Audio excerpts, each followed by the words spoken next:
Fish cutlet. അത് intro ഒന്നും വേണ്ട. നാരായണി എന്റെ മോള്, കൊച്ചുമോള്. അങ്ങനെ പറയണോന്ന്. അപ്പൊ ഇപ്പൊ പറയണോ? പറ്റൂ, ഞാൻ ചെയ്യണോ? വേണ്ട. ഇതിപ്പോ ഒന്നും ഇട്ടില്ല. ഉരുളക്കിഴങ്ങ് മിക്സിയിൽ അടിക്കണില്ല. ഇപ്പൊ അടിക്കണ്ട. ഒറ്റ അടുപ്പിച്ചിട അതൊക്കെ വേണ്ട. ഭയങ്കര പ്രശ്നമാണ് കേട്ടോ അതൊക്കെ. എന്ത് ആലു മിക്സിയിൽ അടിക്കണം ഭയങ്കര പ്രശ്നം? അങ്ങനെയല്ല, കൈക്ക് ശക്തി കുറവ്. അത് പറയാൻ വയ്യ. കട്ട്ലറ്റ് ഉണ്ടാക്കി തരും. അത് കണ്ണനെനിക്ക് കൊടുക്കുക. അത്രയും മതി കണ്ടന്റ്. ഒരു സെക്കൻഡ്, ഞാൻ വന്നില്ല. ഇത് ആഫ്രിക്കൻ മല്ലിയില. മുഖം കാണിക്കല്ലോ. എന്തിനു മുഖം കാണിക്കാൻ ഇഷ്ടമല്ല. അല്ലെങ്കിൽ ഞാൻ എന്തൊക്കെ സാധനം ഉണ്ടാക്കി തരും, മുഖം കാണിച്ചാൽ ഞാൻ ഉണ്ടാക്കി തരില്ല. പച്ചമുളക് ഞാൻ അരച്ചില്ല. കുഞ്ഞുകൂനെ അരിയും.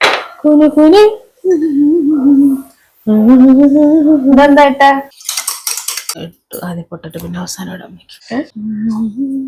എനിക്ക് ടീസ്പൂൺ ആ സ്പൂണൊന്നുമില്ല. നമ്മളൊരു ഇതിലങ്ങ് ഇടുന്നുള്ളൂ. തിരിച്ചിട്ടാ പെട്ടെന്നാവും അല്ലേ. ഒരു മയോണൈസ്, 2 മുട്ട, 3 വെളുത്തുള്ളി. അത് 2 മതി, കൂടുതൽ എരി വേണ്ട.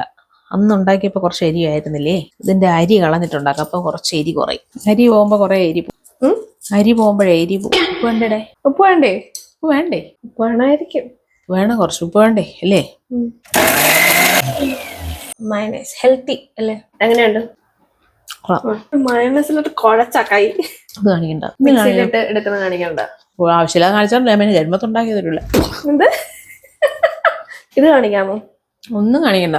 മയണൈസ് മാത്രല്ല, കട്ട്ലറ്റും കൂടെ കഴിക്കണം. ഇത് കൊള്ളാം.